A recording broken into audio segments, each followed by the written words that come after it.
everyone. Welcome back to Visualizing Abolition, today featuring Beth Richie, Sonya Clark, and Erica Miners. I'm Rachel Nelson, Director of the Institute of the Arts and Sciences at University of California, Santa Cruz.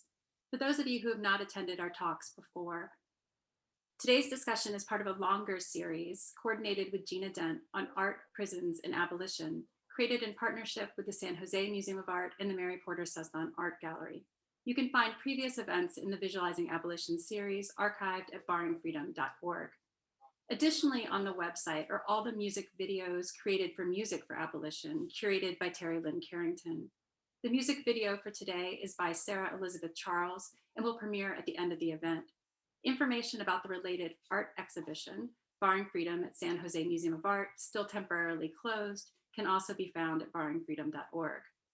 There are many people to thank for putting on a project of this complexity and depth. Too many to mention, we'd be here for hours. But I would like to quickly thank today Chloe Murr, who's been working ceaselessly in the background. Chloe graduated from UC Santa Cruz last spring and stayed on with a fellow at the Institute to bring this project to fruition amid the changes and challenges we were facing. And her commitment and insights around art and social transformation have made working with her a delight. So a deep thanks, Chloe.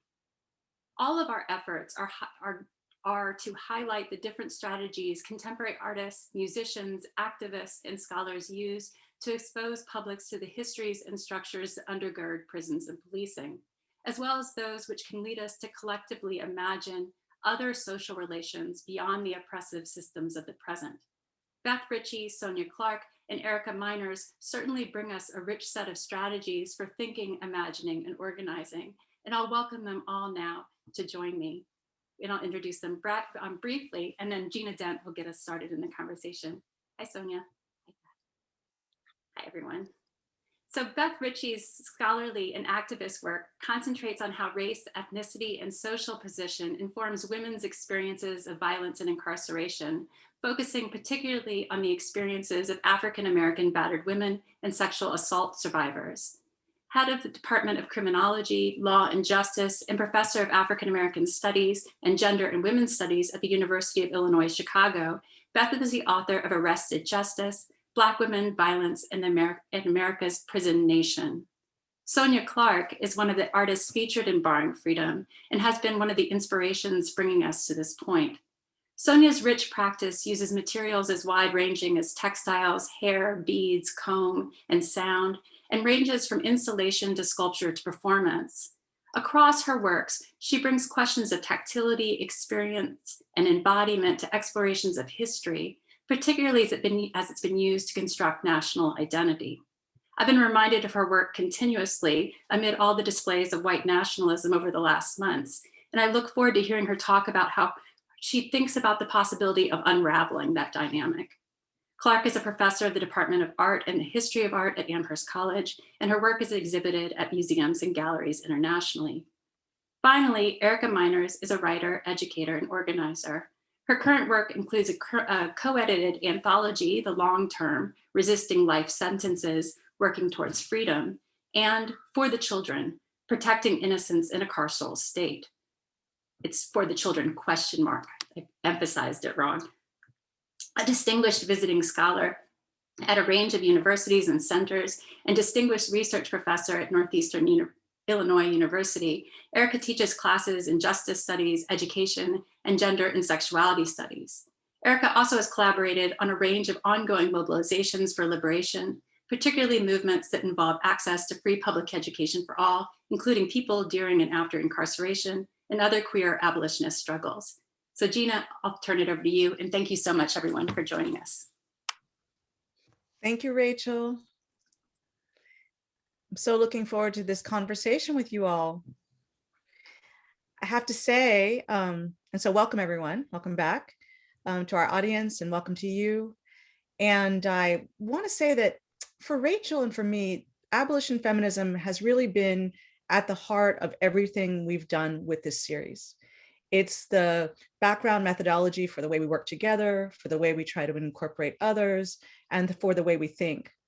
But in many ways, abolition feminism, the feminist part of abolition work, is often buried underneath the other work that is more visible, that people understand more easily, and that seems more consistent with the longer history of civil rights and anti-slavery struggles in the wake of which we follow. So tonight's an opportunity to look especially at abolition feminism. And we're delighted to have Sonya Clark with us to have work to also think through as we do this. And so I'm so pleased to start this conversation with you all. And we're going to begin with Beth, who's going to help us to think about abolition feminism as a term and about its history. Thank you. Welcome, Beth. Thank you, Gina.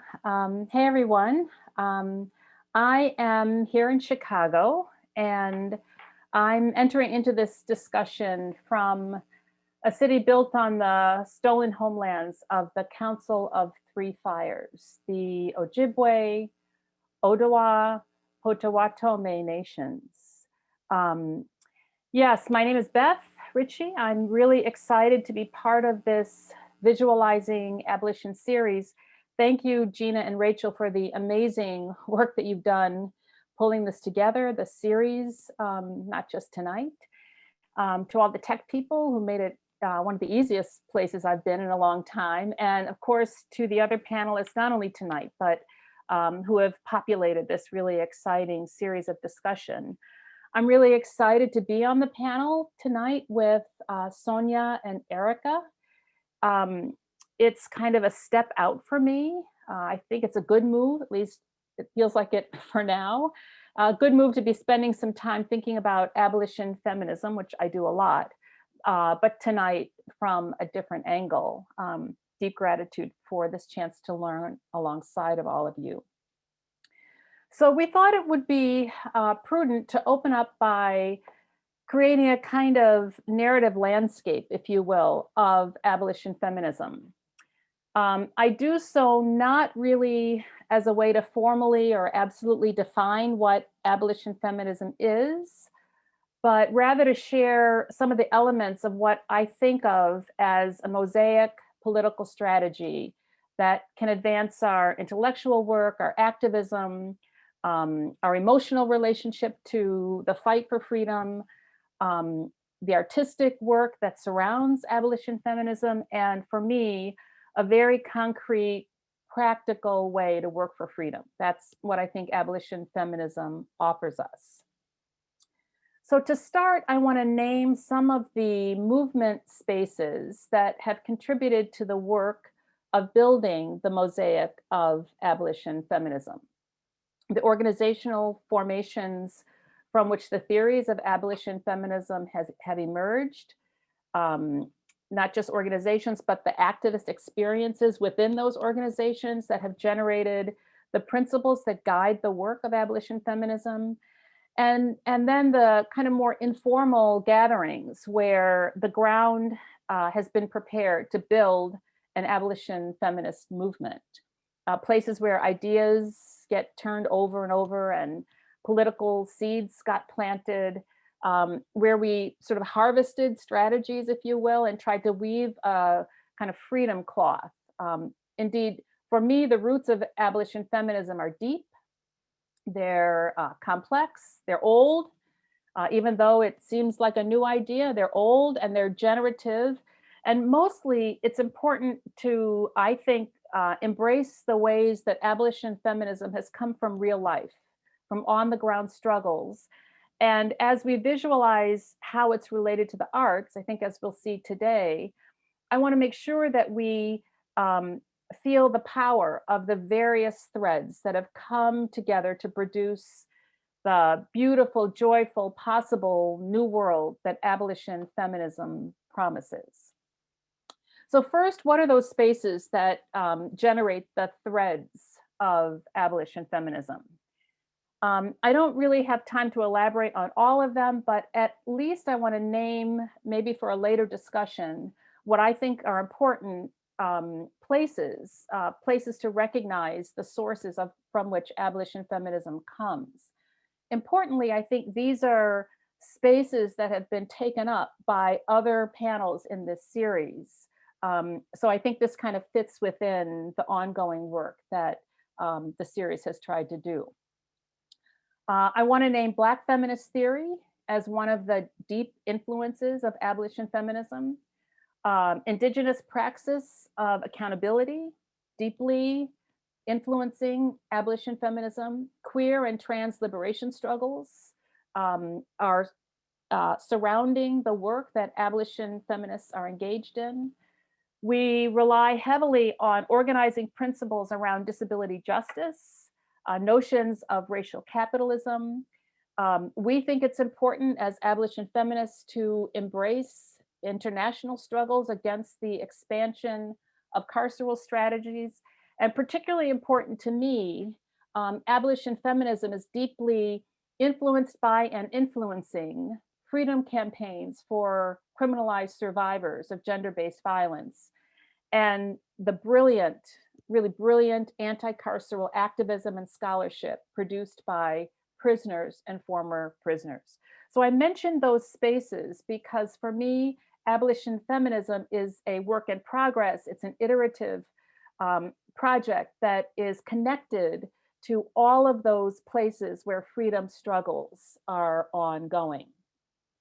I raise those influences on abolition feminism really to make the point in the beginning that what I understand about freedom making comes from listening to, learning from, and working alongside people all over the world, inside prisons and people who are not in prisons, organizing in the streets last summer, and importantly, organizing for summer after summer after summer, generations prior to last summer, from survivors of state violence and intimate violence, BIPOC, trans, disabled, immigrants, from children, from a few good academic books and popular books. And importantly for our discussion today, we have all learned about abolition feminism from artists and cultural workers like Sonya.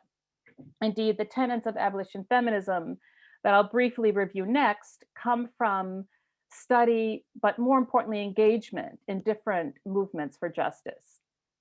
And they require, I think, us to kind of weave many analytical and political strands together as we find our way to freedom. So let me put forward now some of the lessons that I think are important that I've learned about what abolition feminism is. I wish we had more time to actually kind of link the lessons to the movements, the specific political spaces that the lessons come from and inform, but I suspect we'll have another opportunity to do that. For now, I'm just gonna lay out, or at least begin to lay out, what abolition feminism is and how it relates to other political ideas. First, abolition feminism is a political practice that assumes that a different world is possible.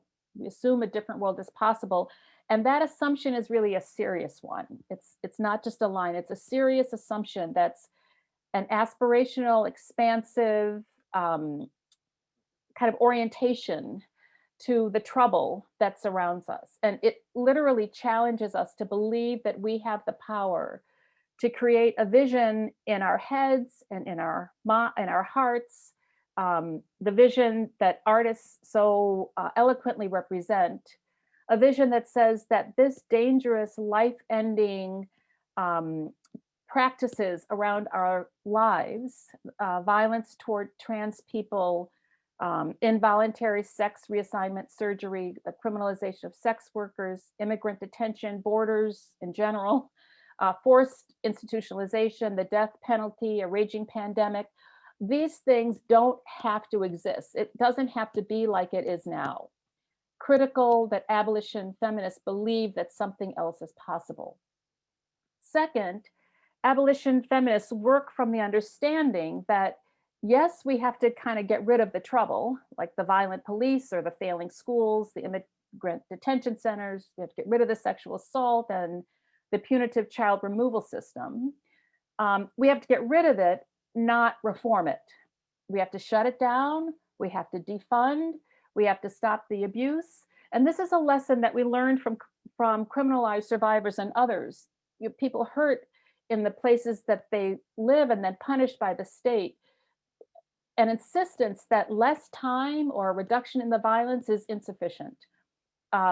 Abolition feminism believes that reform is not the answer. Third, we believe that we need to replace the trouble with things that will make us whole, things that will make families, all kinds of families, safe. We need places where people can live, where they can live how they want to live and with who they want to live. We need work where it's valued, especially if you do the hardest work, things like care work, and that's rewarded work.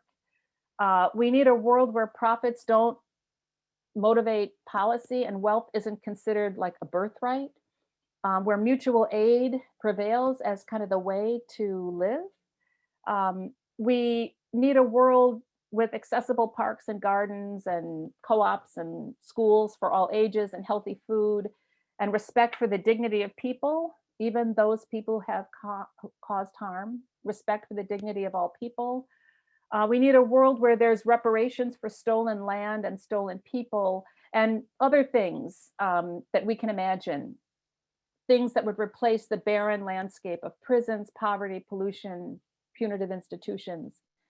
We learn these lessons when we work carefully on questions of disability justice and when we struggle to protect Indigenous land, insisting that we have to repair what is broken and at the same time imagine something different, not just soften the systems of domination. Fourth, abolition feminism demands that whatever we build be determined by those most affected by this trouble that we're in. Those who are most harmed should lead. Nothing about us without us. Our people who are imprisoned and who are organizing campaigns, producing scholarships, building mutual aid networks, teaching us about the importance of this fourth principle are people who say to us, we are the ones who know what that world needs to look like. Fifth, it's important that when we say build, we have to remember to provide for the reality that harm will likely occur. And what we need to do is not deny the harm, not erase the harm, not avoid the harm, but actually plan on ways that we can respond to harm within our organizations as part of our ongoing work. This means we have to remember that no one's the worst thing they've ever done, that people can change, maybe and want to change if we set up systems of accountability to help them do so. And that even in our abolition feminist formations, power can be abused and people will be hurt, and we need to deal with that fully. The inside critical resistance statements, writings like The Revolution Begins at Home, Beyond Survival, and other abolition feminist texts reminds us to demand as feminist abolitionists that everyone is safe in our social justice formations. Sixth, abolition feminism is not just the big campaigns, which are critically important, but it's also the slow, ongoing work.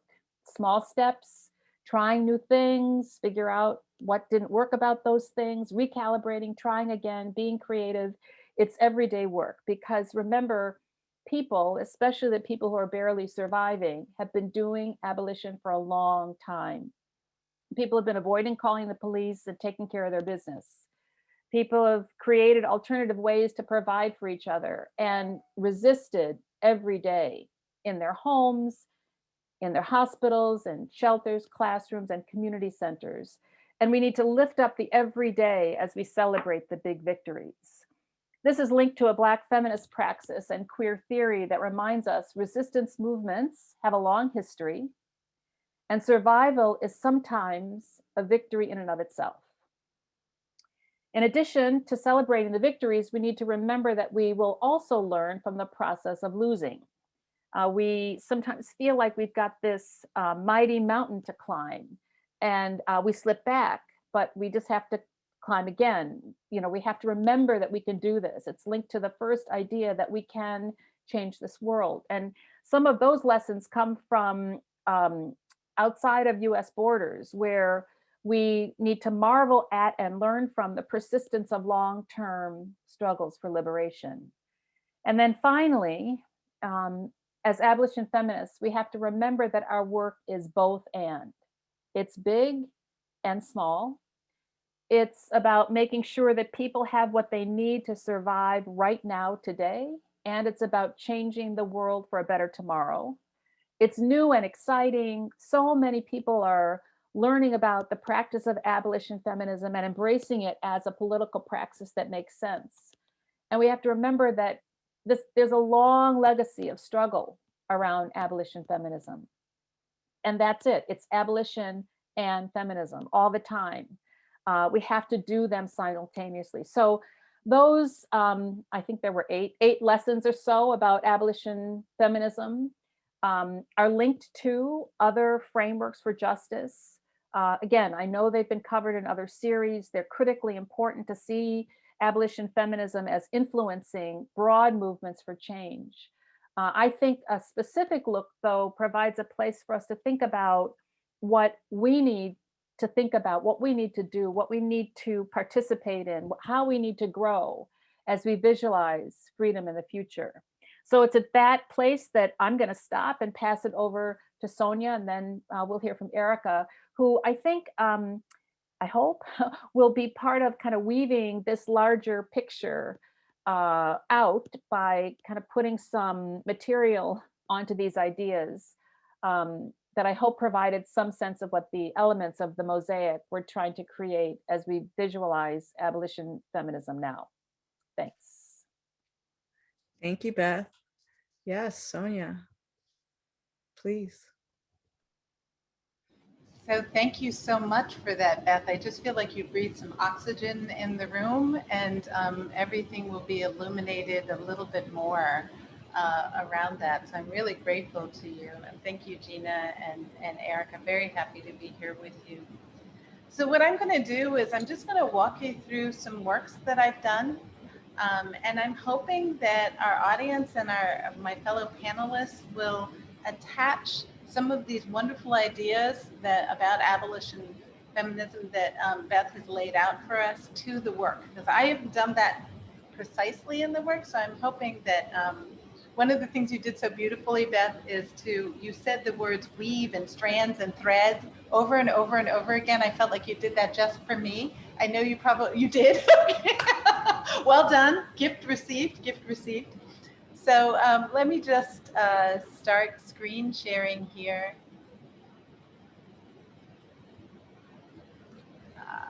Sorry.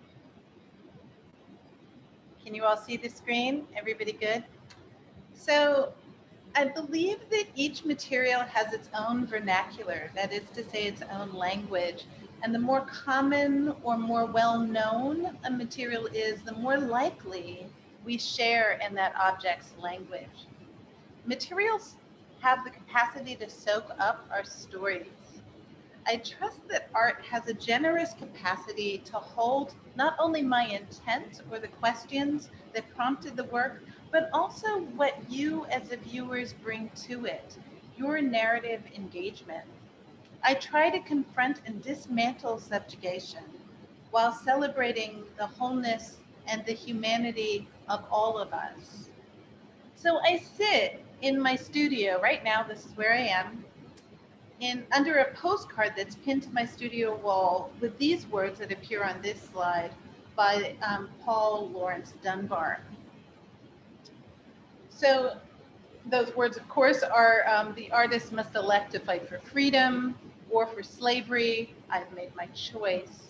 I had no alternative. Sorry. What I'm showing you here is not a piece, but a piece in preparation. So I'm showing you a little bit behind the scenes. The artist might indeed fight for freedom, but in order to fight for freedom, we must know what unfreedom is in all of its subtle or blatant, simple or complex forms. We need each other to see unfreedoms. What is inadvertently carved in stone? Among the troubling monuments, I count those that live on in our language, the words our tongues wrap around, like these two words, schiavo and ciao. In this piece, I worked with MacArthur Fellow and stone carver Nick Benson to fabricate this work.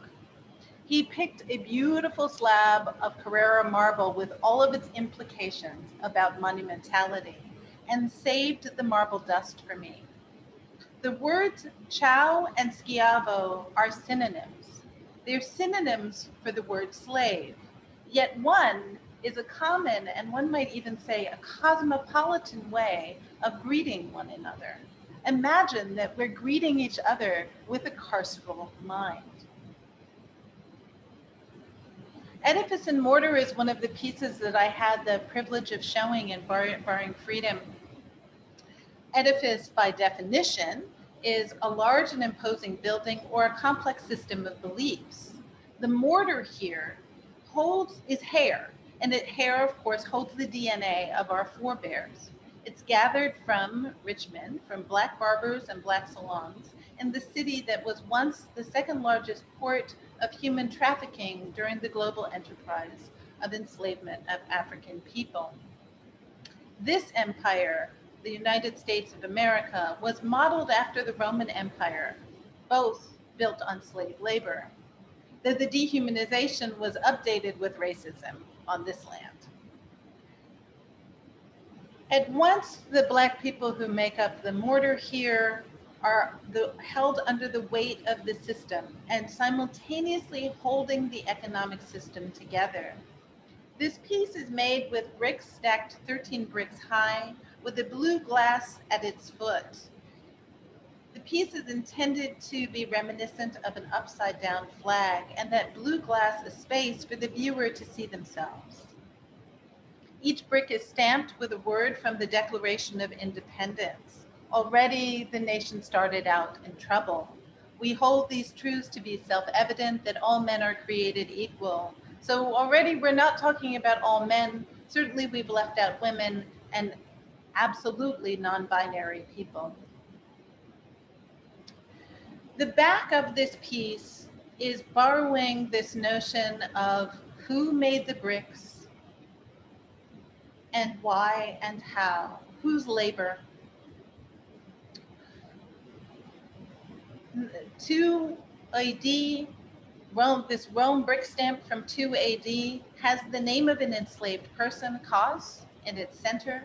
That name is then surrounded by the name of the person who enslaved cause, and then the outer ring is the name of the person who owned the clay pit. To further draw a line between Rome and the US, this piece is inspired by the connections between slave bricks made in ancient Rome and those made in the antebellum South in the US. Chow and Schiavo again typed into the free, full Afro of liberation to point to racial capitalism.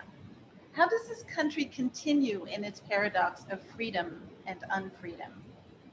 Now, when you take the word chow out of the word Schiavo, you take the greeting out of the word for slave, what is left are the letters SHV, and this is pure serendipity, but SHV stands for shareholder value.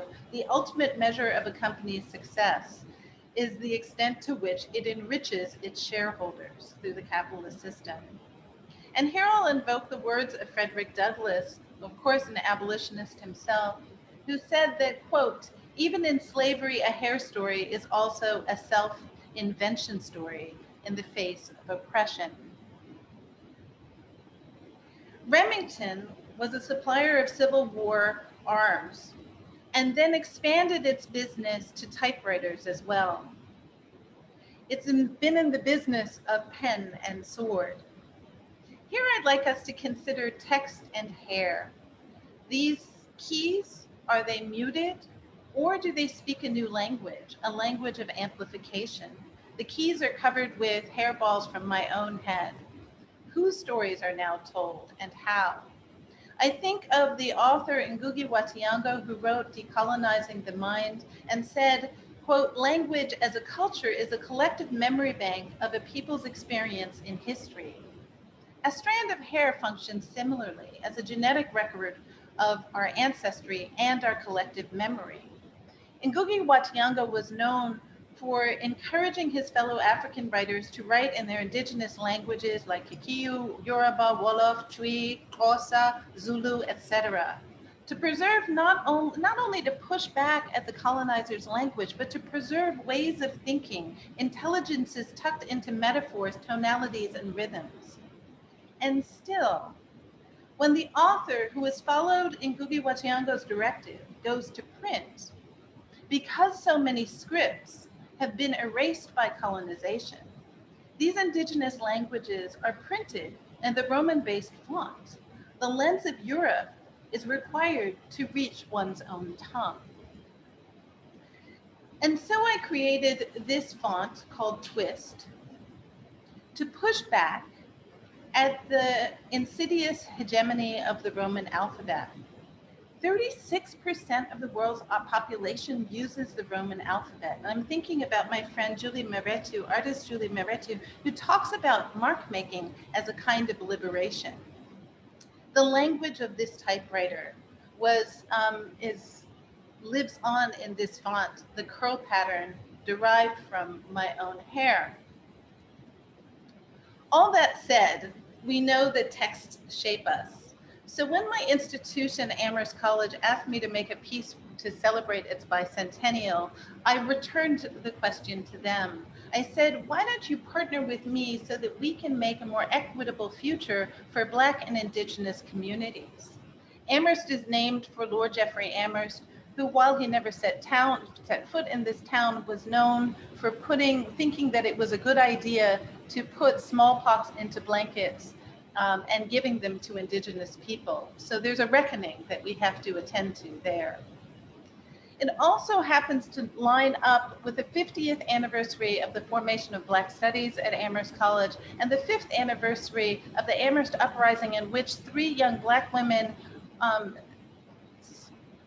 staged a sit-in in the Frost Library on campus to have the college reckon with itself. What we're asking people to do with the Solidarity Book Project is think about the books that have shaped them and taught them something about solidarity. When they make these iconic solidarity fists in the books and send them into our temporary monument to solidarity, the college has agreed to match those submissions with funds for a total of up to $100,000 that will go to Black and Indigenous communities to support the expansion of book knowledge to those communities in need of book knowledge. So I'm going to go back to the past. When we were able to stand shoulder to shoulder together, I made pieces like this, Unraveling, in which I invited people to stand with me as we paired together, and thread by thread, we unraveled this symbol of hate and white supremacy. The first performance was held in 2015, the 150th anniversary of the end of the Civil War, and fully a week or so before Dylann Roof committed mass murder. As this nation continues to struggle with the racial and criminal justice inequality, I considered this symbol. I think about racism then, even. I thought about racism as a sickness that has plagued our nation since before it became a nation. Some get it like a cold, others like a terminal disease, but no one seems to be immune to this cultural pandemic. Baldwin refers to art as a kind of a confession, a way in which we can examine and face our own lives so we can determine how we're connected to others' lives. As I stood in this stance next to people, not facing them, we were in a confessional stance. And then the 2 to 3 minutes that I would spend with each individual, they would confess to me a range of stories. Unless it is a friend, I never know who I'm standing next to do this work and what story might emerge.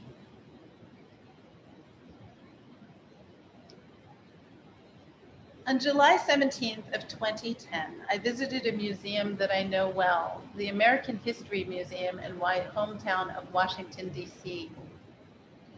There I saw an exhibition that included these 2 objects. One, on the left, Lincoln's top hat, and on the right, an image of something, an object that I was not familiar with at all, this half piece of cloth.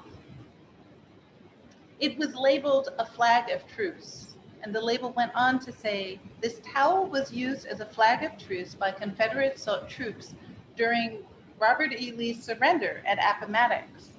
And then I realized that I was looking at a cloth that was intended for domestic use, but brought onto the battlefield to end the Civil War.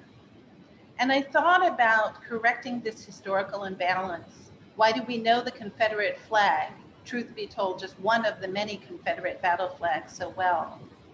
How could I bring this cloth that brokered peace and remains absent from the nation's psyche to the fore?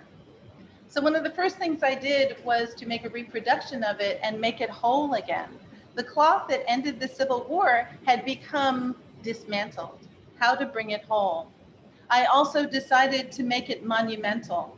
And to give you a sense, the original cloth is 18 inches by 36 inches. And this cloth, as you see in the foreground, is 15 feet by 30 feet. This will give you a sense of its scale. I then also wanted to invite people in the making of understanding what it would mean if the nation had held the idea of the truce flag, the surrender flag in its consciousness, then might we be further along in truth and reconciliation. So I wanted people to understand the structure of the cloth by weaving the truce flag on looms, by rubbing the texture on the truce flag in lesson plans. Also part of this exhibition, you can see in the foreground a loom with these 3 minimal red stripes that are the only design elements that are part of the truce flag.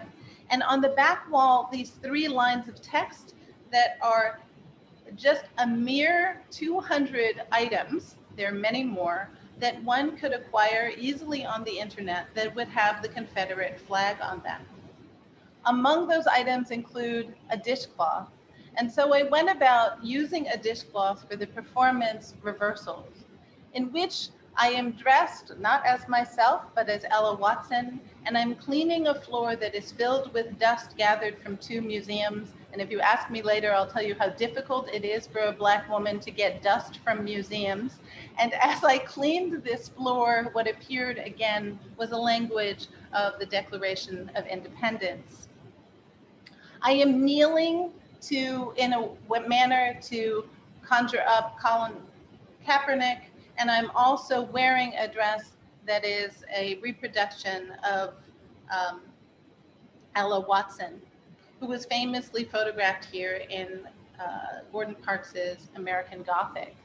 Ella Watson experienced her own father's lynching and her own husband's racialized murder. The last piece I want to share with you is Finding Freedom. It's made up of several cyanotypes, cloth that has been treated with a photographic process. I asked people to sprinkle vegetal seeds on this cloth, and then when it's exposed to the sun and goes through its chemical processes, where the seeds have been turned white like stars, and the rest that has been exposed turns blue. This cloth is then made into a collective quilt. It measures 1,500 square feet. So think about the size of an average home in the United States of America. And this canopy is such that when people use black light flashlights, they can find embedded within the cloth Big Dippers that point to multiple freedoms. Now, I did not make this cloth alone. Among the most important people that helped me make this cloth were some incarcerated gentlemen who taught me a lot about freedom, but also helped me figure out how to light this cloth. I think about the radical hope we have to unroot unfreedoms, to find our freedoms and use them to light the way of others. And I think about Toni Morrison's quotation when she said, "The purpose of freedom is to free somebody else." Every great dream begins with a dreamer. Always remember that you have within you the strength, the patience, and the passion to reach for the stars and to change the world. Those are the words of the great Harriet Tubman. Thank you.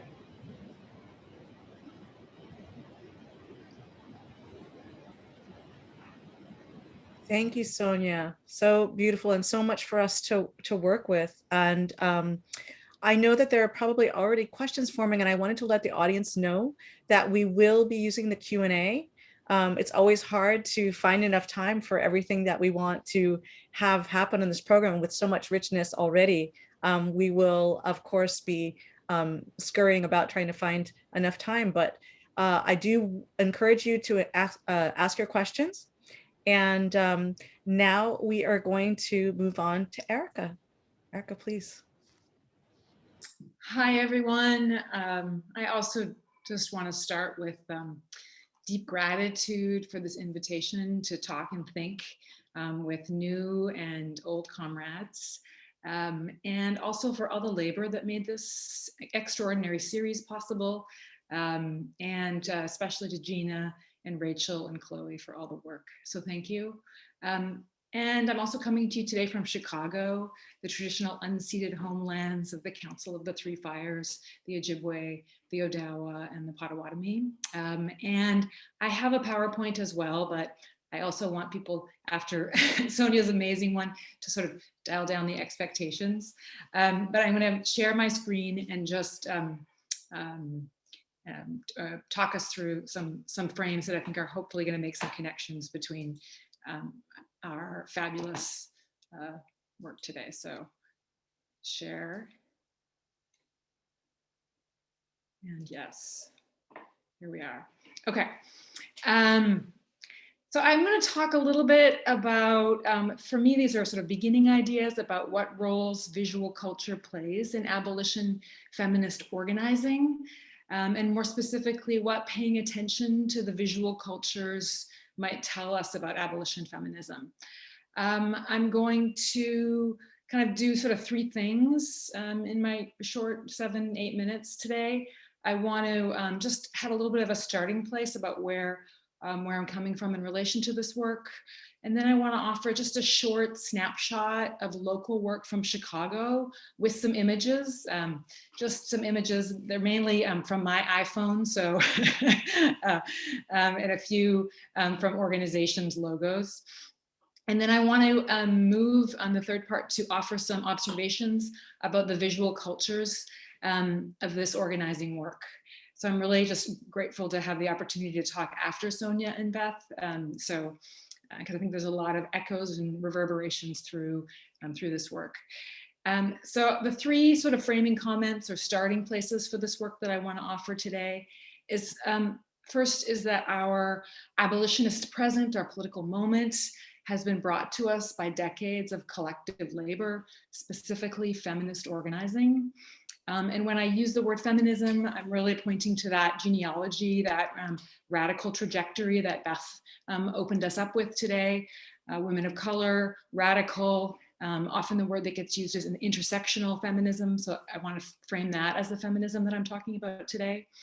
The second point that I want to flag is that we haven't been trained to recognize, to name either the genealogies of this work or facets of its current contours as feminist.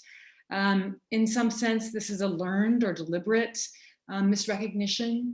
I'm thinking of an earlier event in this series where Dr. Nicole Fleetwood was talking about how we haven't been sort of trained to know, trained to recognize. So I just want to flag that moment.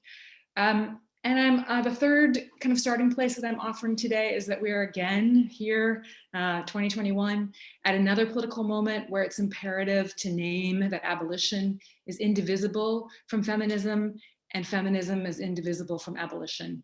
It's not a surprise, of course, that calls to defund the police in this moment are often halted or challenged by gender and sexual violence. So I think it's really an important moment to invoke these genealogies and name this organizing work. So with these three framing observations, I want to just move to talk a little bit about Chicago, because in order to talk about visual cultures, I thought there needed to be some kind of context for that work. So I'm going to read and talk a little bit about work in Chicago, and I'm reading a little bit from collaborative thinking and writing from folks on this call as well. So I want to acknowledge that. So I'm going to wind back over the last 20 years.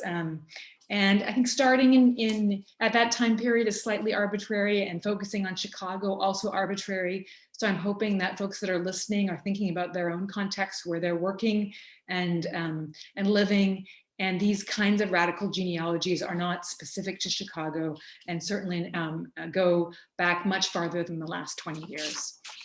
But I want to just flag that over the last 20 years in Chicago, a cluster of anti-violence groups, organizations, and networks emerged in response to everyday forms of violence: street harassment, sexual assault, racism, transphobia, ableism, homophobia, often instigated by and centering the experiences of young women of color and queer folks. These organizations recognize that the state, schools, social workers, and law enforcement did not offer support or protection. And far from individual and private, the harm experienced was endemic and state sanctioned. Demanding not simply services or recognition, but structural and systems change, these groups work to create and practice collective responses to harm, particularly forms of gender and sexual violence. So while only a very few of these Chicago-based organizations identified as abolitionist in the early 2000s, their zines, spoken word events, street actions, and popular education workshops spotlighted the state's inability to even recognize gender and sexual violence as harm, particularly when experienced by young people of color. These organizations rejected the criminal legal system's ineffective and paltry responses, often naming this system and its tentacles, the child removal system, as key perpetrators of harm. So over the first 2 decades of the new millennium, these Chicago-based organizations hosted it all, rehearsing and strengthening muscles and tools for the now and for the time to come, in basements, backyards, classrooms, and storefronts, in groups of 3 or 300, often with few or no paid staff. We held transformative justice skill shares, speak outs centering survivors of sexual violence, a summer communiversity on the prison industrial complex, fundraisers to support people inside and out. I found a photo of a fundraiser that raised $261.82. So when I was looking for this, looking for images for this. So reading and study groups on Hurricane Katrina, the film screenings of Visions of Abolition, Out in the Night, Born in Flames, safety labs that offered people the opportunity to role play on how to intervene in everyday experiences of interpersonal harm without the police, and more. This body of creation, this labor is breathtaking. This slow work of building up our collective capacity to imagine and act in ways that don't expand the prison industrial complex while ending forms of harm, including gender and sexual violence, still feels joyous and painful, and yes, often endless. A 2-hour meeting that stretches into hour 3 and maybe never gets past the introductions. A version of the same critical question from workshop participants. What about the really bad people? Sometimes joyous, always imperfect, and done with the expectation that change is relational. With scant resources, small networks like these continue to engage the always urgent, slow time of abolition.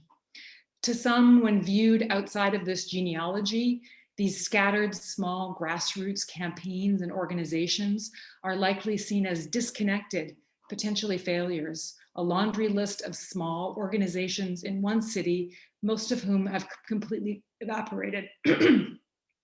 This feminist, queer, women of color history of resistance and organizing is impoverished by intention, often lethally, and often few traces remain of highly powerful and highly local organizing that built interesting campaigns, pushed back on state violence, supported people, and seeded shifts in language and culture.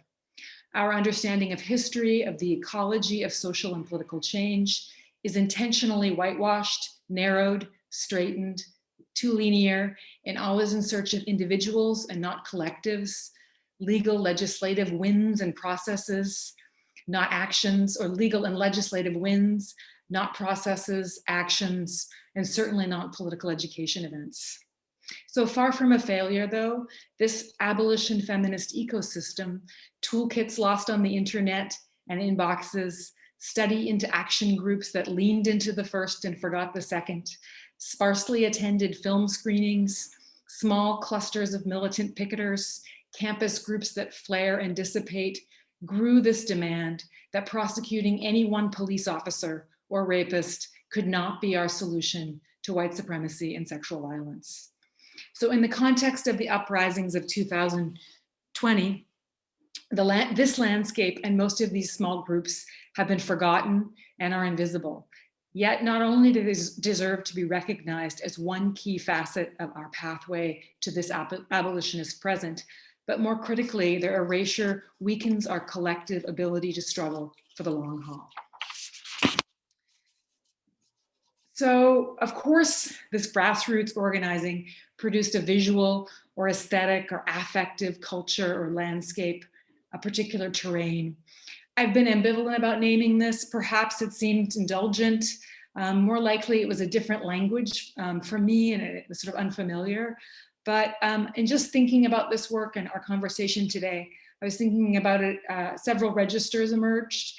And so I thought it might be useful just to flag them. And none of this is new. and these are also overlapping.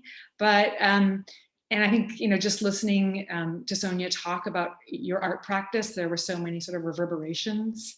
And I think the first that emerged for me was sort of the stuff. You know, historians and archivists use this term ephemera, right? But often I think that that term kind of alludes to a kind of inherent disposability, right? Or a something of limited value. And I think about the literal, the posters, and I think I'm wearing one of those t-shirts, endless tote bags, the sounds, the banners, the programs, this casual, Dr. Fleetwood was talking about the vernacular photos of people, right, and events. I think that this ephemera represents an intimate geography, a very sort of daily quotidian geography of the work. And partially because I and many people I know are always swimming in it. It resides in basements and boxes, disorganized iPhone folders, closets, and memories. So even pulling together, you know, sort of some images for this PowerPoint, I quickly got mired. Can I show that photo of a party? I don't have permission. Or who did that poster? You know, I should acknowledge whoever did that poster, but I can't remember who did that. So I just have, you know, a couple of photos here. I wanted to, these vernacular photos, as Dr. Fleetwood talked about it. And I was struck by this one of, I didn't ask for permission from Sarah to use it, but the person who did sound for 10 years for local events, right? You know, who made it possible that we could be heard at fundraisers and film screenings. So I just, you know, wanted to flag that. And also these wonderful logos and images of organizing. There's so many of them. These ones were, you know, pulled from the interwebs, but I just wanted to flag that. And then the second, I want to flag, second register is just briefly method. I don't have any great images for this, but I think I want to register the sort of aesthetics of method. And I'm just going to gesture towards that. It's a collective way. I think Beth did a wonderful job of kind of a much better job of talking about that kind of an abolition feminist method, a way of being, moving, operating, organizing that centers relationality. And also a corresponding kind of refusal to be imperiled by what seems like a contradiction or what's framed to us as a contradiction. And I think that this method then has a corresponding aesthetics, a style, feel, politics of attention, maybe a politics of care. You know, I struggled with the term method. You know, we had a conversation, some of us on this call, about the framework of a theory of change, and you know, what we miss when we call something, when we use that language. And I think similarly, what do we miss when we name something a method? What gets lost from that? So I think very important. And then the third kind of register I wanted to flag is all the building, making, creating, doing, experimenting. The insistence, I think, in this genealogy of the collective practice of making, trying together, 10 things to do documents, the safety labs, manifestos, curriculum, statements, toolkits. I both, resoundingly mock toolkits, and I'm also in the process of finishing one right now. So, so I think there's a relentlessness and a joyousness in the making and the doing, and that we can also, make products that help us work towards ending the prison industrial complex as we work to end forms of gender and sexual violence. And then lastly, I want to just flag this imaginative register. And I don't have any wonderful images for that, but I was just so moved by the incredible video and music of Cécile McLaurin-Salvant's Expanse, which was a part of one of the earlier conversations. And I think that there's something about the work of these small organizations or these larger organizations, abolitionist feminist work, that is creating, that is always moving us towards the edges of what's possible or unthinkable, creating space, creating more. Dr. Rayford in an earlier conversation talked about this necessity of sort of furnishing the abolitionist imaginary. And I think that in order to even furnish sort of the abolitionist imaginary, there has to be the move of sort of creating this sort of even some space for it. And I think this critical genealogy of abolition feminist organizing does is create that kind of collective moment for that. So I think that the music video, this term expanse that she was using, really resonated for me. So I think I'm going to stop there and end my screen share, and we can open it up for conversation. But I wanted to just offer a few kind of images to sort of help us move the conversation. So thank you. Thank you, Erica. Okay, and I have to end my screen share, don't I? Okay. Hi.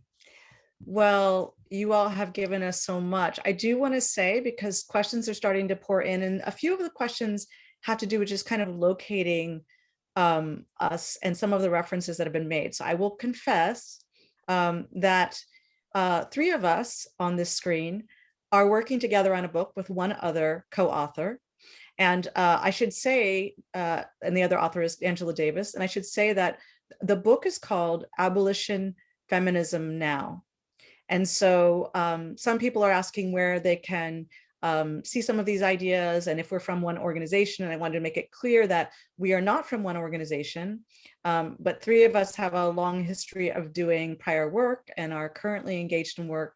And I'm suggesting that I don't normally self-advertise work, but it's important to mention that book, which is not yet out, but hopefully will be out before long, because it's probably there that it would be best to find answers to some of the questions that are more specific to abolition feminism and less to our conversation today.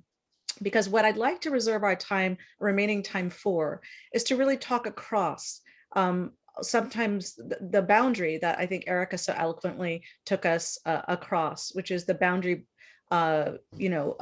between activism and art practice. And of course, as Erica has helped us to see, we know that we live in a world of visuality. It's not that visuality is only when we decide to focus on particular kinds of works. And of course, Sonya's work itself, and as she described it, so carefully thinks about vernacularity, so carefully thinks about materiality, so carefully helps us to build on feminist legacies by thinking about the hands that are holding these materials, the hands that have made things, and the work that is involved in making those things. So I want to open up for us to talk across these and to draw out a little bit of what might be considered feminist and why we might call it feminist. And I guess what I'm asking us to do is to not presume that we know what that is in advance. And part of the reason I say this is we always prepare for these sessions by having pre-conversations. And one thing that Sonya said to us is that she wasn't sure, what the abolition feminist part of the work was, or if it was obvious in that way. And of course, we immediately picked up the parts of that work that made sense to us from our side of seeing things. But I do think it's important for us to not have a conventional understanding of what the feminist components of things are.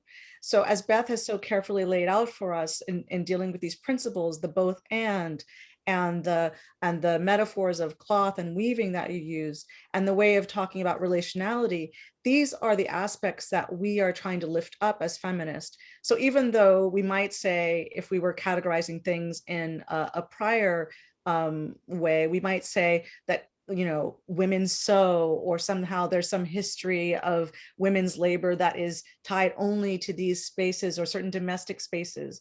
But instead, we're trying to use those vocabularies to actually open on to different ways of thinking that are not always drawn out. And I thought, Sonya, you so beautifully referenced that when we were talking about the other languages and scripts, and that it's not only that transliteration is not only about being deprived of the other language, but it's the other ways of being in language and in the world that we lose. And so how do we make those visible? How do we preserve them? How do we keep the feminism in abolition work?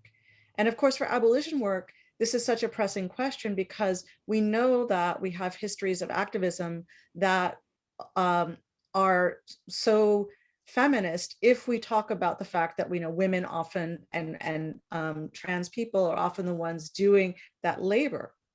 And yet, when we actually get histories of those movements, we often erase that. And so visualizing in this instance is also making us share space to talk about that which is feminist in our practices, how it remains there when we ourselves might lose track of it, and what we could do to stay with that. And so I'd just like to open up to each of you to comment a little bit, and I'd like to just ask you to kind of speak back toward each other with some of this in mind.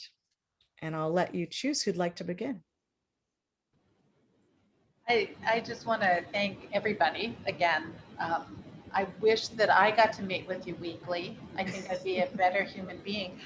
But I love this idea of the ecosystem of abolitionist feminism, like this idea that of making sure that hierarchies just get eradicated in a way, in order for voices to be heard in a communal kind of way. So I'll share this with you, that with that final piece, Finding Freedom, there was a child who was in that exhibition who came up to another child and said, I found one of the Big Dippers. Like, I did it, you haven't. And I said, no, that's not the point. The point is, I said, did you actually find a North Star, or did you just find a Big Dipper? Which one is a North Star? And I was like, exactly. And also, can't you help your friend go find them? And it was just like this simple thing that it went from a game of hierarchy to a game of community, like how can we work together? And that, it was a child who was actually going to say these things, as opposed to maybe an adult who would just be like, yeah, I found them, I'm good, I'm out. So I really appreciate that about the ecosystem, and also furnishing the abolitionist imaginary. I'm just going to chew on that forever. Yeah, there's a lot to chew on forever here. I just want to add, after you shared that story, Sonya, a couple of things that came to me as I was watching or looking at your slides was how participatory the art process is, which so resonates with me about what abolition feminism allows for and in fact requires. That it's active, it's not a passive viewing of art or almost like consuming art, but it's even in the witnessing of, when you were cleaning the floor and people were watching you, there was an engagement. And I think that's one thing that is so important about abolition feminism and about the kind of art that you do, and in particular the unraveling and the kind of, thread by thread, standing, as you said, with people on the sides of you. It felt so abolition feminist to have people that you don't know standing on either side of you, unraveling bit by bit. Well, so Beth, they're never standing on either side of me. We're actually always paired up. Okay. I'm always there, and then I'm always joined by someone. So I'm interesting. So I'm always there. It's very intentional, because that way it's rare that I get to hear people's feedback or their engagement around the work. So but when I'm there performing, I get to hear all of that, good, bad, and ugly. I get all of it, right? So people actually walk up to join you? Yes.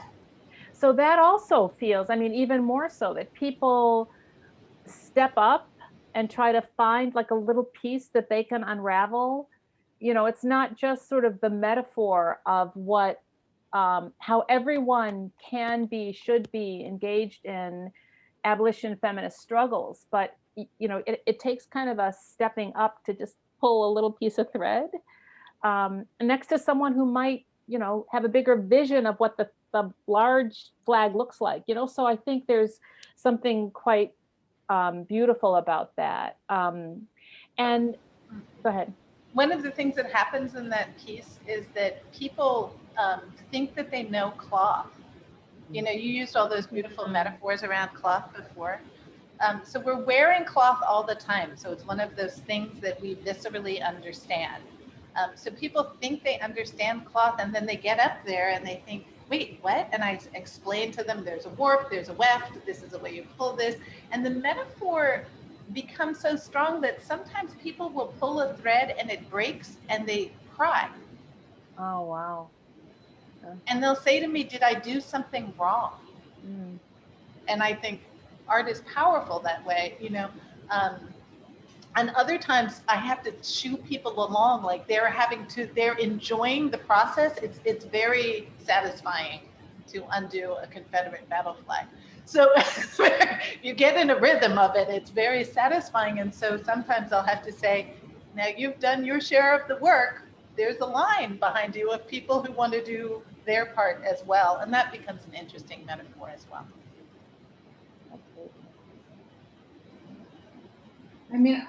I'll just add, I loved hearing you talk, Sonya, about the work, and I, like Beth, felt so many resonances. Also we sort of alluded to this earlier in an earlier conversation, the choice of the materials every day, sort of, quotidian, stuff that is readily available. I feel like that is such a resonance with all of the organizing that I'm connected to is really, people are working with what's at hand, right? So I really appreciated that discussion. This also the sort of rigor to the work. You make it look easy, but it's also, what I appreciate about your conversation and your slideshow was the rigor and the specificity and the detail and the labor that goes into it. But it also looks sort of, it looks effortless, right? But there's that sort of kind of. Well, Erica, I want to say that first of all, I spoke longer than I should have. I looked at the time and I went, oh crap. Anyway, but normally what I do is I describe all of the people who have helped the work come along. Because what happens is my name ends up. This is Sonya Clark's work, but everything is collaborative. Every single thing is collaborative. I have. Studio people who help me. That's very straightforward. But someone had to spin the thread that I used to make the reproduction of the truce flag. I don't know that person, but we're in collaboration. I didn't grow the flax to make the linen, right? So I'm already in collaboration. So I'm very much aware, as someone who is involved in craft-based media, that there's already labor that is coming to me. And then I am doing my part of it. And with those pieces, like Monumental Cloth, there was all sorts of behind the scenes labor that those pieces did not come to fruition easily or without many, many hours of work. And so there's part of it that's like, how do you shine the light on that labor, which is what I was trying to do with the Ella Watson piece, the reversals, is to push everybody to the edges and put her in the center. And the tension, people would say to me about that piece when I'm cleaning the floor that they wanted to help me, but they knew that they couldn't break the space of the performance to help me. And other people were really pissy that, you know, here's this Black woman cleaning a floor, right? Like once again, you know, like both of that tension is very real. And so it for me, it was nice to know that it was activated, because that's actually what I was trying to highlight. I also was thinking a little bit about accessibility. I mean, again, this goes back to the notion that how art can be participatory and generative of relationships and ideas and feedback, as you say, and how, you know, Erica, when you were showing, like, when you were talking about t-shirts and tote bags and water bottles and mugs and all those things that, you know, I if I could, I would flip my computer around. My office is too messy to see the bulletin board with, like, you know, all these things on it, the bumper stickers, and it's there's something about how those things, like, I think of them as my art. I mean, they're the art that I surround myself with, and I was trying to think of why, you know, what makes it art. And it's, for me, it's because I value the meaning that those things have. You know, even if it's just like the Post-it that I put on some exhibit we were at, right, when we were working to free Marissa Alexander, or, you know, we found a way to put things that we wear or that we write. And I never, you know, Sonya, I told you this when I don't think of myself as an artist. I often wish I was, because I feel like it's such a moving way to be in the world. But in fact, we do create art in the process of these artifacts and the collection, like an art collection, as the artifacts of this movement in these, you know, seemingly very mundane things that we wear, or things that we put our books in, or things that we drink, you know, our water from, and how to think about pulling them out of the basements, you know, and like we're going to lose the archive of the mundane. Okay, yeah, that's what I'm trying to say. It's like this really beautiful thing. Erica, I was leaning in. I couldn't have gotten closer to my computer without, you know, like putting my glasses right on the screen when you were showing posters and all of the same sort of stuff that Beth is talking about, because I love vernacular design. Like, there's something about, there is this will to do something, and then it needs to be done. And that means the design has to enter in. And it doesn't necessarily mean that you have this training, but you're trying to solve a problem. Like, that's what design is, that you're trying to solve a problem. And so, like, seeing a poster design or seeing a note written, it's towards solving the problem, in this case, a problem of unfreedoms, right? You know? And there's so much energy and intelligence in that it is, again, like another language or another script, or an additional language and script, like a way of learning. When someone has not been trained in design, but they are in fact designing, they have a lot to offer design, right? And I think that kind of returns us to Gina's question about feminism and its sort of its through line through some of these conversations. And of course, it's a contested term, but I do think that feminist ecosystem, what do we lose when we don't name this kind of critical genealogy or these practices as also feminist practices? What is lost from that erasure, and because I think that we've learned, of course, not to see this work as feminist work with tools at hand, or feminist collaborative process, or a feminist sort of attention to detail. So I just want to kind of return to that question that Gina was flagging. I think that's that's a struggle. I mean, I have also been, trained not to see or not to notice. I mean, a whole vast, array of things. But I think trying to bring the kind of feminist politics, or that feminist, as contested as it is, that feminist genealogy lens to this work, that feminist ecosystem. What do we lose if we don't do that? And what do we gain? What do we potentially gain if we do? Those are sort of questions that have been, really helpful for me to be thinking through as a result of these wonderful conversations. So we have so little time and so many things flying into me, and I want to bring a couple of them up, and I'm just going to bring a few up so that we can maybe dance around those different questions and comments that are coming in.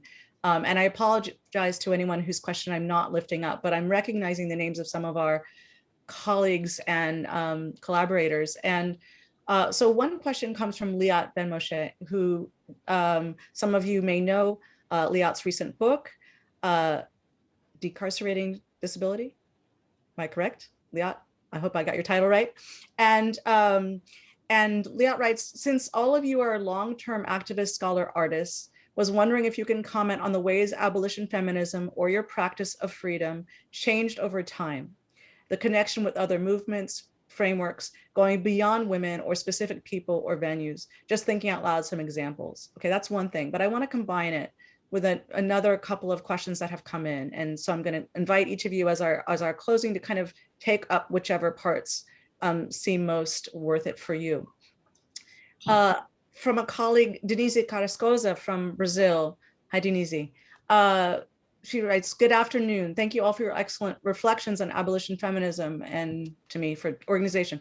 Here's Denise from Bahia. I've been working in women's prisons here for 11 years, organizing all together with these sentenced women art exhibitions to make their abolition feminism practices public to justice institutions and community. The cruelest reality I've seen happens when these same women internalize the logic of torture and imprisonment, and when they're out of prison, they defend imprisonment in community. Now, I almost didn't take up this question because in the closing moments, we know that some of these very difficult questions that come in can be hard to render in their full complexity. But I trust this particular panel to engage with this in the spirit with which it's shared. And I have another one that is similarly complicated. And this one is from Dro Kreider. You all have set up harmonious relationship between feminism and abolition, but I believe there is a perceived collision between the two. For example, as someone who is a working artist and sits in restorative justice circles, I am accused of supporting abusers. Can you speak to that collision? Is it something you see or experience? So I've now invoked complicated questions from 3 different people. And I just wanted to allow you all to each make a closing comment from the depths of engagement of those questions. And I want to say, while you're thinking about what you want to answer, that I wanted to take those difficult questions because I think it's within our methodology. We want to be able to engage with those things that we know are sticking points in our struggles. And we want to be able to talk about visualizing abolition as the work we do to get us through. So, when Beth was describing the bumper stickers and whatever you're looking at, Beth, and we're all arranging and space making and place making in order to sustain our vision, that is also a part of how we engage in answering some of these complex things. So I'd just like to ask each of you, if you take some time to close us out with your thoughts with these questions and anything else you'd like us to say before we go today.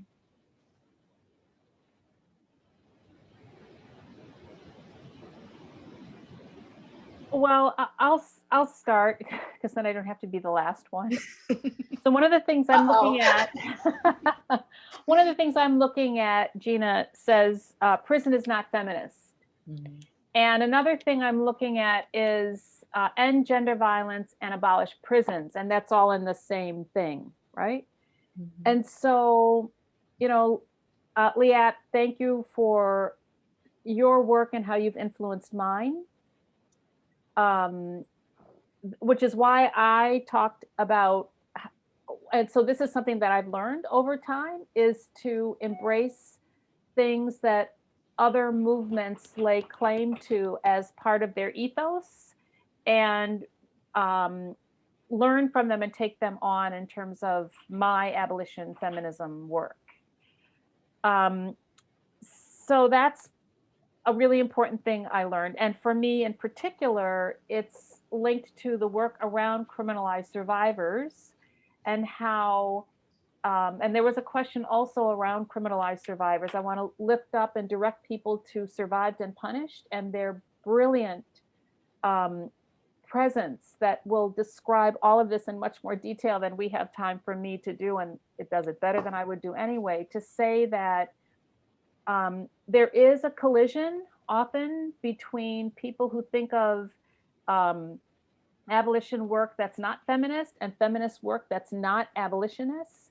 And our job, our explicit job as abolition feminists, is to start exactly at that hard place and to say, the prison industrial complex, mass criminalization, deportation, all of the apparatus of the carceral state will not keep people who experience gender violence safe. It won't. And we have to be unapologetic in making that claim. But both and are important. And if we're not going to rely on that, what are we going to do to keep people who are in harm's way safe, right? So I could almost go through all of the points that I tried to articulate in the beginning and say each one of them gives us a piece of the answer to what we need to do in response to the pandemic of gender-based violence, violence toward women, trans people, people not on the, so that we can keep in our hearts, in our minds, and in our work, an abolitionist orientation and people free from harm from state and other forms of violence. And so I think it's possible, but I think prisons are not feminists, and anti-carceral feminism, anti-racist abolition feminism, would tell us that. Thank you, Beth. No, I don't want to go last. Erica, I'm going to make you go last. I didn't even know it was a thing until Beth did it. So I would say that because I'm here with these three colleagues who are, in conversation with each other all the time, I would say that mostly what I am looking toward is the power of the imagination. When your imagination is incarcerated, then you can't think beyond what is in front of you. And as an artist, when I feel like my imagination is closed down, that's when I feel the most unfree and the most stuck. And the way that I unstick it is often by engaging something that seems like it is a problem to be solved, just as we were talking about design, right? So even if it's just a sense of being comfortable, the sense of I'm going to make something I've made before, right? Then to unstick that comfort is to throw difficult questions like Gina just did into the mix, which now has my imagination going in this way. I'm thinking about the person who was accused of not being feminist because of her support of abolitionist feminism. And I'm thinking, that is a brilliant dialogue to be right in the middle of, as you said, Beth. That's where the work is. It's right there. Because if you're with everybody who agrees with you, or everybody who agrees with you, that's not where the work is. The work is right there in that nexus where there's tension. And that's where the imagination can enter in. And also I'd like to share that one of my dearest mentors was my father, who was a psychiatrist by training. And I realized that so much of his generosity around understanding the fullness and complexity of people is something that I try, not good at, but I try to take in. Like this notion of good versus bad was something that he just thought didn't really exist. He just thought people are really complex. and that there was this kind of love and compassion that he walked with, which was embracing the complexity, so that there was room for everybody's complexity. Not that we would do harm to each other, not room for harm, but room to understand that our fullness demands us to leave space for the complexity, which means that things are going to get messy and answers are not always going to be clear. I'm not sure if that's an answer to the question. It's just how I'm thinking right now. I appreciate that slew of questions, Gina. Thank you. Wow, I can be really fast. Those are wonderful questions, and those are exactly the kinds of questions that we should be having in study groups and conversations, and raising in classes and in synagogue basements and all kinds of places. So I'm really excited for those. I think for the last question, I'm excited for that person.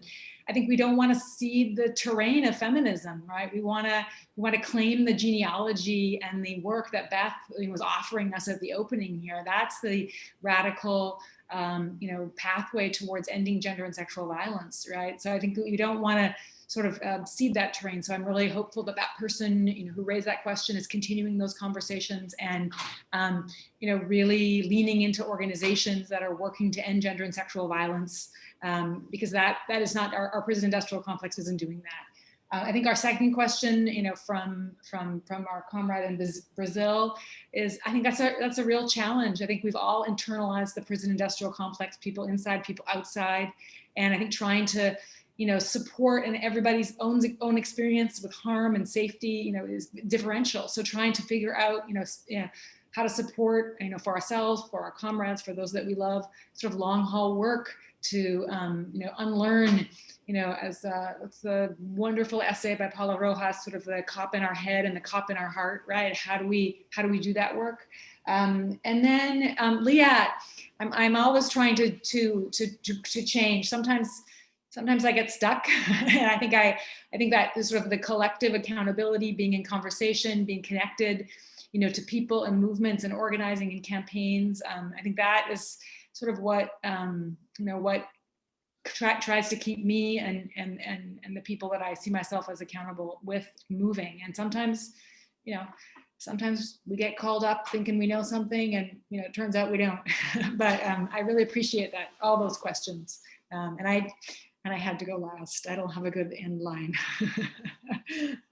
Well, I just want to thank the three of you. As you can tell from just the tone of the closing and all of the questions that are coming in, this has really been about beginning those conversations. And I want to say, just to answer some of the things that have been asked, one person asked whether or not we were all from the same organizations or from different ones. And some of us have overlapped in some of the same organizations and some of us have not. And I think the point of everything that has been shared, and especially what Erica shared about the different organizations, is that so many people are doing this work in so many spaces. And history will not necessarily reflect the efforts of all equally. So it is important for us to try as we can to lift that up, to do the very thing that Sonya suggested when she guided that child to help work with our friends to find the North Star. We are all in the process of trying to interpret the stars, trying to lean back on our histories, trying to move forward with each other. And the work that this series is lifting up, that visual artists are doing, is absolutely critical to that. And I have to say, I think that work is often segregated too much from the work that the rest of us do. And so Rachel and I have really hoped that this series would be one way for us to make sure that people understand that the time spent engaging with this brilliant work will help us with our struggles. And that struggle, the word struggle, doesn't have to be the feeling we have when we are doing that work. We need better metaphors for what we do together. And I want to say, in the spirit of that, in the spirit of getting people to join in this, we have an invitation actually from the leaders at San Jose Museum of Art, who are extending free admission to anyone who attends this program when they reopen. They said they'd be delighted to welcome you. This is in the chat. So you have to simply mention that you attended this event, and you'll be allowed into the museum. So this is just a wonderful way of seeing our work extended. So I want to thank each of you, and the audience is probably waiting because we do have a video that I will share as a gift to each of you for the tremendous conversation and the work that you do. And I look forward to many more times engaging with each of you. So thank you and good night to you. And to our audience, I want to introduce to you a video that comes to us for the Music for Abolition series. And it's performed and edited and written by Sarah Elizabeth Charles. It's also filmed by Sarah Elizabeth Charles with Inner World Films. And as she writes, it's entitled Blind Emotions. Blind Emotions is an original composition inspired by my teaching artist's work at Sing Sing Correctional Facility in Ossining, New York. Through this work, I have learned more about myself and the creative process than ever before, and have also clearly seen the way in which music can humanize any and every experience, even in those settings that attempt to dehumanize the most. Blind Emotions is dedicated to all the artists on the inside who I've learned from and grown with.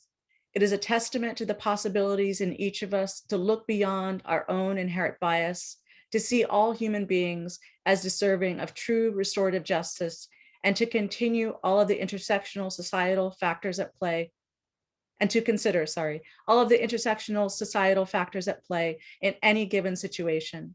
It is a call for us to reimagine our carceral spaces and expand our imaginations. Thank you. Blind Emotions from Sarah Elizabeth Charles.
I feel the need